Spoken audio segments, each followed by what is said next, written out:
प्रिय भक्तगण, आज हम आपको एक कथा का श्रवण करा रहे हूँ जो सुनने मात्र से आपके जीवन में सुख, संपत्ति और धन की वर्ष होगी। तो चलिए कथा को प्रारंभ करते हैं। भगवान शिव माता पार्वती से कहते हैं, गरीब व्यक्ति आस्था और भक्ति का प्रतीक क्यों होते हैं? फिर माता पार्वती कहती है, हे देवों के देव महादेव, आपकी लीला आप ही जाने, मुझे कुछ समझ में नहीं आ रहा है कि आप क्या कह रहे हैं। फिर भगवान शिव माता पार्वती से कहते हैं, हे प्रिय, आज मैं आपको एक कथा सुनाने जा रहा हूँ कि गरीब व्यक्ति आस्था और भक्ति का क्यों प्रतीक होता है। इसलिए हे देवी, आज इस कथा को अंत तक सुने और देखें। अगर आप ये कहानी सुन रहे हैं तो पूरा सुनिए, इस कथा को आधा अधूरा छोड़कर जाने की गलती मत करिएगा, क्योंकि इस पवित्र कथा को पूरा सुनने से मनचाहा फल की प्राप्ति होगी। इसलिए इस कथा को पूरा सुने। आप शिव भक्त हैं तो भोलेनाथ का अनादर ना करें। तो चलिए कथा प्रारंभ करते हैं। एक समय की बात है, रामनाथ और उनकी पत्नी जानकी भगवान शिव के बड़े भक्त थे। रामनाथ के परिवार में कई पीढ़ियों से पंडिताई का काम होता आ रहा था और रामनाथ भी इस परंपरा को आगे बढ़ाते हुए घर घर जाकर पूजा पाठ करवाता था। गांव में जानकी को सभी लोग पंडिताइन कहकर बुलाते थे और कोई भी शुभ काम करने से पहले उसकी सलाह जरूर लेते थे। अरे पंडिताइन घर में हो कि नहीं? हाँ हाँ, मैं कहाँ जाऊंगी। ओ अच्छा, तुम पूजा में लगी हो? अरे बस करो, भोलेनाथ को घर बुलाकर ही रहोगी क्या? अरे कमला, ऐसे भाग्य हो जाए तो जीवन सफल हो जाए। आज सोमवार है ना, तो मेरा और पंडित जी का व्रत है। ये लो भोले बाबा का प्रसाद, अच्छा लाओ। अच्छा पंडिताइन, वो मुझे ना मुन्ना का मुंडन करवाना है, जरा अच्छा सा दिन देखकर तो बताओ। हाँ हाँ, अभी लो बस 2 मिनट रुको, परसों का दिन सही रहेगा। अरे इतनी जल्दी नहीं नहीं, इसके बाद का कोई दिन देखो, मुझे दावत करनी है। इतनी जल्दी कैसे हो पाएगा सब? इसके बाद तो अगले महीने की ही तिथि ठीक रहेगी। ओहो नाना, अगले महीने तो देर हो जाएगी। कमला, तुम परेशान क्यों होती हो? मुन्ना का मुंडन परसों ही करवा लो, सारी तैयारियों में मैं तुम्हारी मदद कर दूंगी। सच पंडिताइन, तुमने तो सारी परेशानी ही हल कर दी, और वैसे भी तुम रहोगी तो सारे काम बिल्कुल सही तरीके से हो जाएंगे। और पंडित जी को भी बोल देना, मुंडन के बाद हवन उन्होंने ही करवाना है। ठीक है, मैं बोल दूंगी। अच्छा एक बात बताओ पंडिताइन, वो वैद्य जी के बारे में बताया था, तुम गई थी वहां? हाँ गई तो थी, इलाज भी चलाया, लेकिन कोई फायदा नहीं हुआ। अच्छा चिंता मत करो। वैसे पंडिताइन, मैं क्या कह रही थी, तुम क्यों परेशान होगी? छोटी सी तो दावत है, मैं निपट लूंगी सारे काम। मुझे अब भी याद आया, वो मेरे जेठ जी है ना, वह कह रहे थे कि इस बार हवन वही करेंगे, तो पंडित जी को भी परेशान होने की जरूरत नहीं है। अच्छा तो मैं अब चलती हूँ। इतना कहकर कमला वहां से चली जाती है। वह भले ही कुछ साफ साफ ना कह पाई हो, लेकिन जानकी सब समझ गई थी। फिर उसी शाम उसने कहा, सुनते हो जी, आज कमला आई थी, अपने मुन्ने का मुंडन करवा रही है। अच्छा तो फिर कब जाना है? नहीं, हमें नहीं जाना, पहले बुला रही थी, फिर पलट गई। अरे लेकिन क्यों? पूछने लगी कि वैद्य जी के यहाँ से फायदा हुआ या नहीं। अच्छा तो जब उसने सुना कि हमें बच्चा नहीं हो रहा तो हमें अपने घर बुलाए नहीं।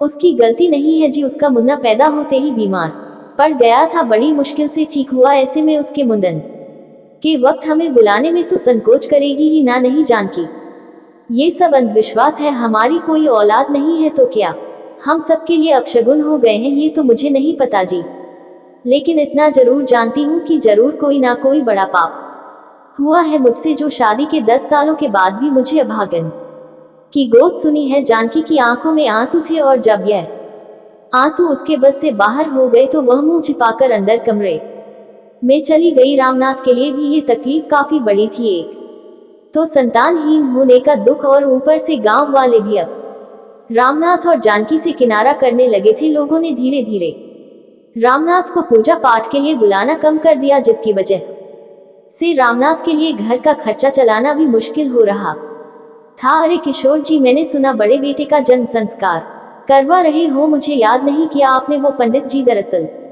हरि प्रकाश जी से बात हो गई तो वही करवा रहे हैं। लेकिन किशोर जी, अब तक तो आपके घर के सारे काम मैं ही करवाता हूँ, फिर अब क्या हुआ? देखो पंडित जी, पूरा गांव भले ही लाग लपेट करे, लेकिन मैं आपसे झूठ नहीं बोलूंगा, आपसे पूजा पाठ करवाने में डर लगता है। संतान सुख न मिलना एक श्राप है, श्राप के लिए मेरी मानो तो फिलहाल लग के अपने लिए पूजा पाठ करो, संतान के सुख से वंचित रामनाथ और जानकी वैसे ही काफी तकलीफ में थे, ऐसे में लोगों का इस तरह मुंह मोड़ लेना उनके लिए घाव पर नमक की तरह था। रामना उदास होकर घर लौट आया और भगवान शिव के सामने हाथ जोड़कर बैठ गया। हे भोलेनाथ, मेरी भक्ति में क्या कमी रह गई है जो मुझे इतना बड़ा दुख सहना पड़ रहा है बिना बच्चे की किलकारी के। ये घर घर जैसा नहीं लगता, कमाई के नाम पर भी कुछ नहीं है, खाने पीने तक की परेशानी हो गई है, अब आप ही कुछ रास्ता दिखाए। शिव शंभू से प्रार्थना कर ही रहा था कि तभी घर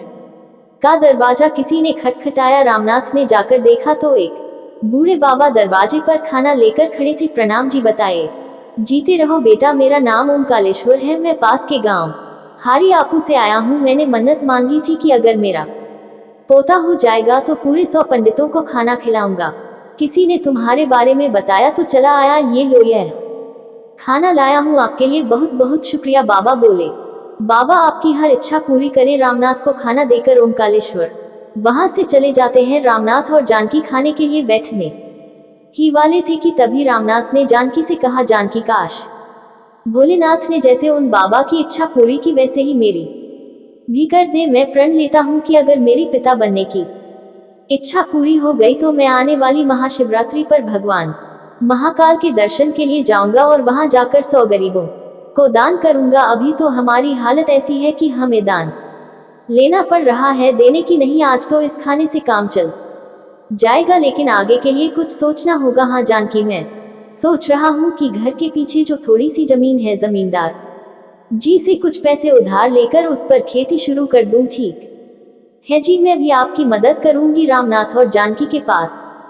और कोई रास्ता नहीं था। गांव के जमींदार से पैसे कर्ज पर लेकर रामनाथ ने खेती करना शुरू कर दिया। धीरे धीरे खाने का जुगाड़ होने लगा। जानकी भी सारा दिन रामनाथ की खेत में मदद करने लगी, लेकिन एक दिन अचानक खेत में काम करते हुए जानकी चक्कर खाकर गिर पड़ी। रामनाथ फौरन उसे घर ले गया और फिर अम्मा से पूछा, अम्मा जानकी ठीक तो है ना, क्या हुआ उसे? अम्मा ने कहा, अरे रामू बेटा, अब खुश हो जा, भोले बाबा की कृपा बरसी है, जानकी माँ बनने वाली है।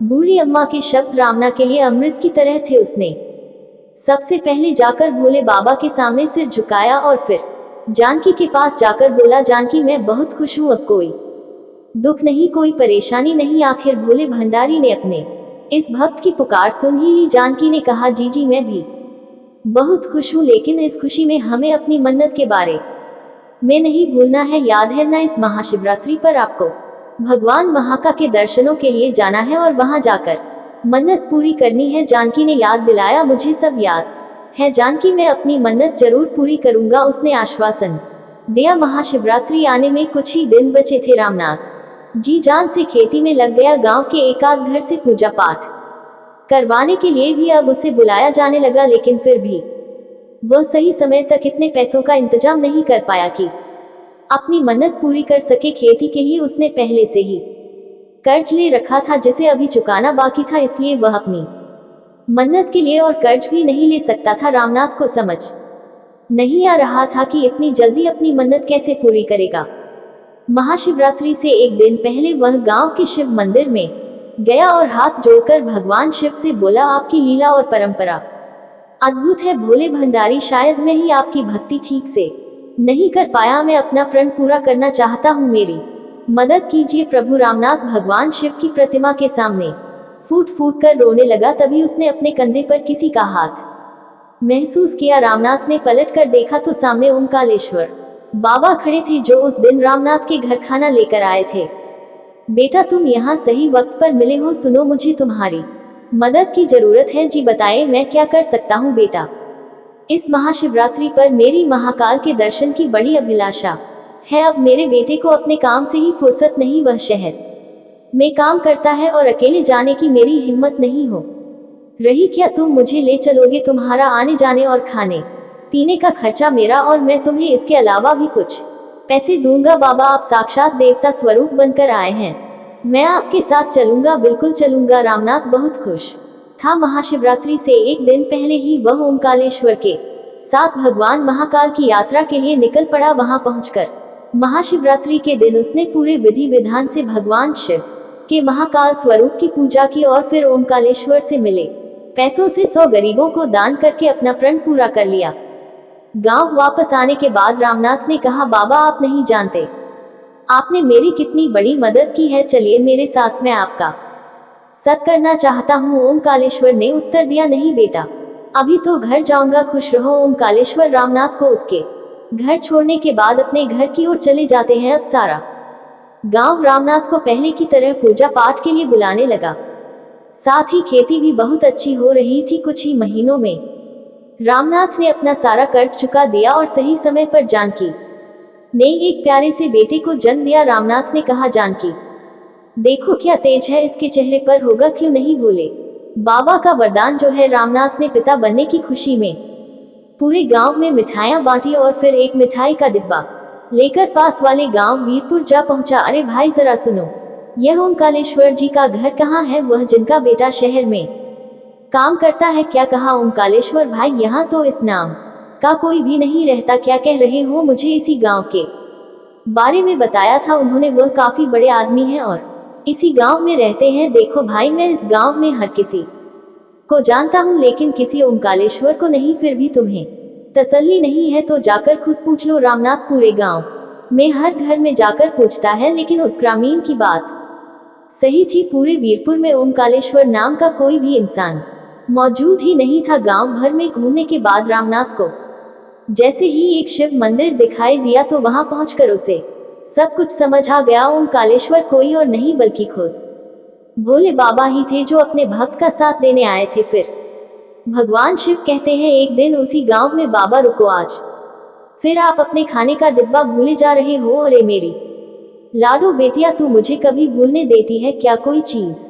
इसके साथ ही शंकर ने प्यार से अपनी 5 साल की बेटी सपना के सिर पर हाथ रखा और वहां से चले गए। ये कहानी शंकर त्रिपाठी की ही है जो बनारस में रहते थे। शंकर वहां के शिव मंदिर के मुख्य पुजारी थे। उनके घर में उनकी पत्नी गौरी और 5 साल की बेटी सपना रहती थी। गौरी और शंकर भगवान शिव के भक्त थे और उनकी देखा देखी सपना भी भोले बाबा की खूब पूजा करती थी। शंकर रोज सुबह मंदिर जाते और शाम तक ही घर लौटते। मंदिर की मान्यता ऐसी थी कि लोग दूर दूर से भोले बाबा के दर्शन के लिए आते थे। हर रोज की तरह उस दिन भी शंकर अपने घर से सीधे शिव मंदिर पहुंचे तो इलेक्ट्रिशियन रामनाथ वहां पहले से मौजूद था। रामनाथ ने शंकर को देखा और बोला, अरे पुजारी जी आ गए आप, जैसा आपने कहा था मंदिर की खराब लाइट मैंने ठीक करवा दी है, मंदिर के सारे पंखे भी बढ़िया चल रहे हैं। शंकर बोले, अरे वाह बहुत अच्छे रामनाथ, ये काम अच्छा हो गया। इस बार तो गजब की गर्मी पड़ रही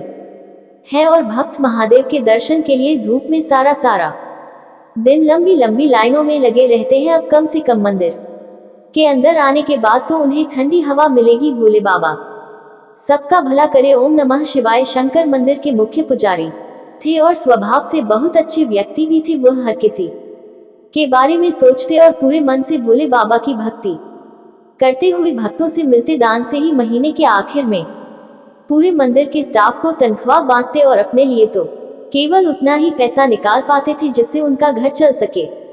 शंभू और मंदिर में काम करने वाले बाकी लोग शंकर की बहुत इज्जत करते थे। शंकर की पत्नी गौरी भी कभी किसी बात को लेकर शंकर से शिकायत नहीं करती थी। दिन भर मंदिर में श्रद्धालुओं का आना लगा रहता और आखिर में मंदिर के पट बंद करते वक्त शंकर महादेव से प्रार्थना करते कि वह सबकी मनोकामनाएं पूर्ण करे। ऐसे ही एक दिन पुजारी जी क्या करे, मंदिर के पट बंद करने का वक्त हो गया है मगर दर्शनों के लिए अभी भी कम से कम 20 लोग लाइन में लगे हुए हैं। क्या करना चाहिए। शंभू भोले बाबा के दर्शनों के लिए ना जाने कितनी दूर दूर से लोग आए होंगे। अरे 1520 आदमी ही तो हैं, थोड़ा रुक जाएंगे, पहले सभी को चैन से दर्शन कर लेने दे। भोले सबका भला करे। मुझे पता था आप हर बार यही कहते हैं। शंभू हंसा और बाकी कामों में लग गया। दर्शनों के लिए लाइन में सबसे आखिर में एक बुजुर्ग खड़े थे, उनका नाम था भोला प्रसाद।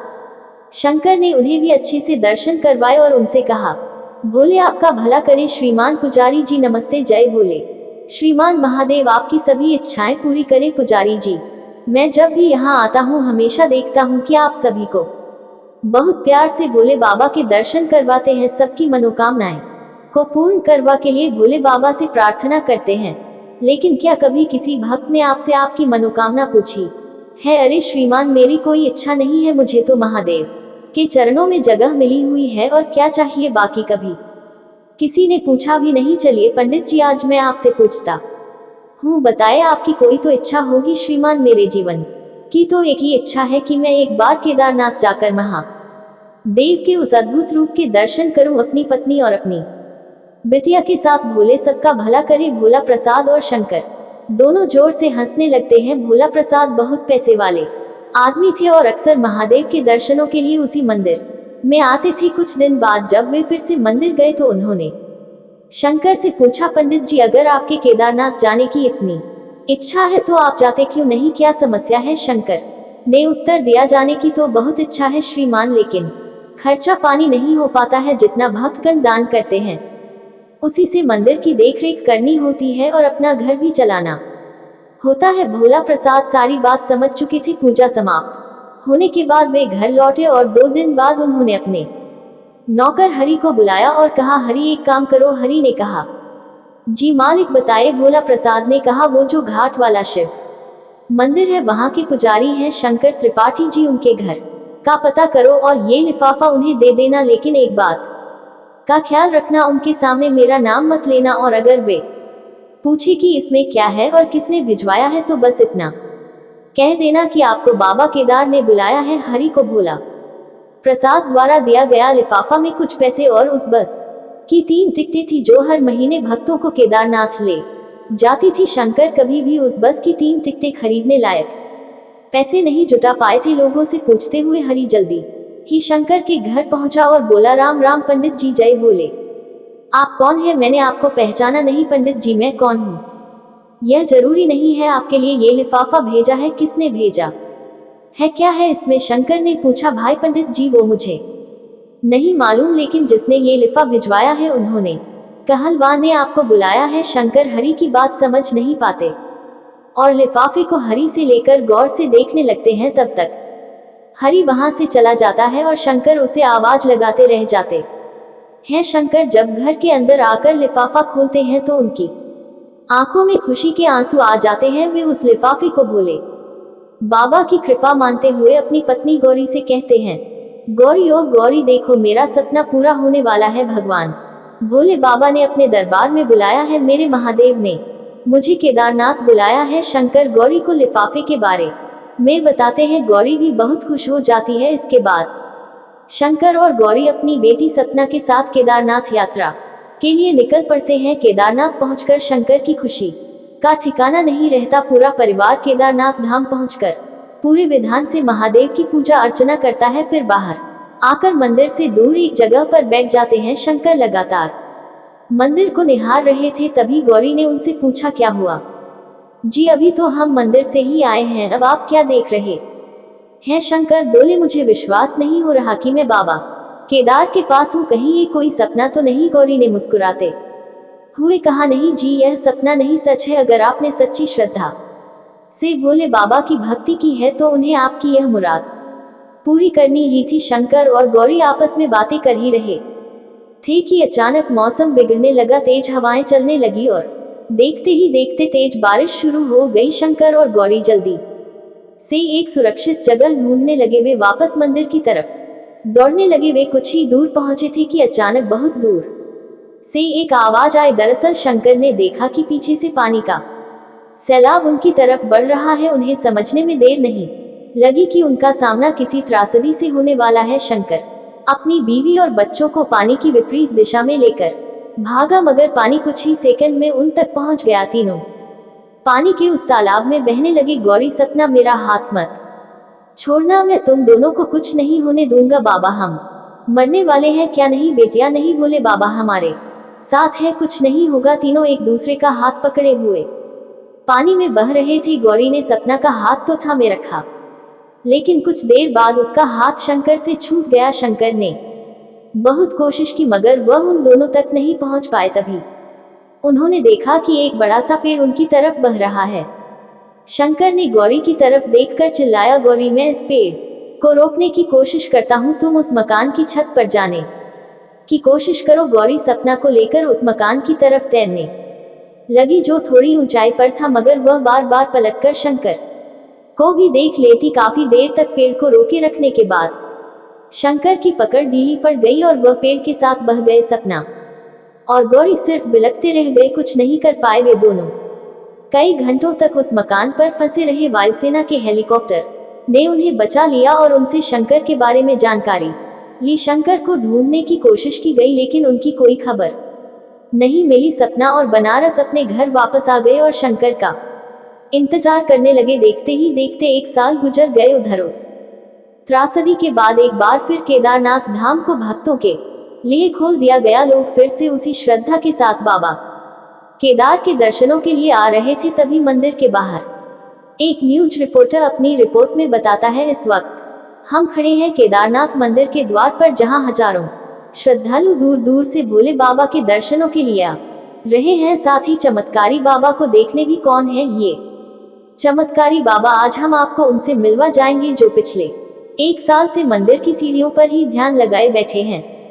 वे एक तक मंदिर की तरफ देखते रहते हैं, दिन हो या रात, धूप हो या बर, वे यहाँ से एक पल के लिए भी नहीं हटे। यहाँ आने वाले भक्त भोले बाबा के दर्शनों के बाद इनका आशीर्वाद लेना नहीं भूलते। वह चमत्कारी बाबा कोई और नहीं बल्कि शंकर ही थे, जो उस त्रासदी से तो बच गए थे पर अपनी याददाश्त खो चुके थे। उन्हें याद थी तो बस महादेव। वे मंदिर के बाहर बैठकर बस उनकी आराधना में ही लीन थे। लेकिन उनकी परीक्षा अब खत्म होने वाली थी। उस न्यूज रिपोर्टर की लाइव रिपोर्टिंग को नारस में भोला प्रसाद अपनी टीवी पर देख रहे थे। जैसे ही उन्होंने शंकर को देखा, चिल्ला उठे, हे भोले, ये तो हमारे पंडित जी हैं। इसका मतलब शंकर त्रिपाठी जिंदा है। हरी हरी, जल्दी गाड़ी निकालो। भोला प्रसाद सीधे घाट वाले मंदिर पहुंचे। उन्होंने देखा कि गौरी मंदिर के आंगन में झाड़ू लगा रही थी और सपना शिवलिंग के सामने आंखों में आंसू लिए हाथ जोड़े बैठी थी। भोला प्रसाद ने दंडवत होकर बाबा को प्रणाम किया और फिर सपना के सिर पर हाथ रखकर बोले,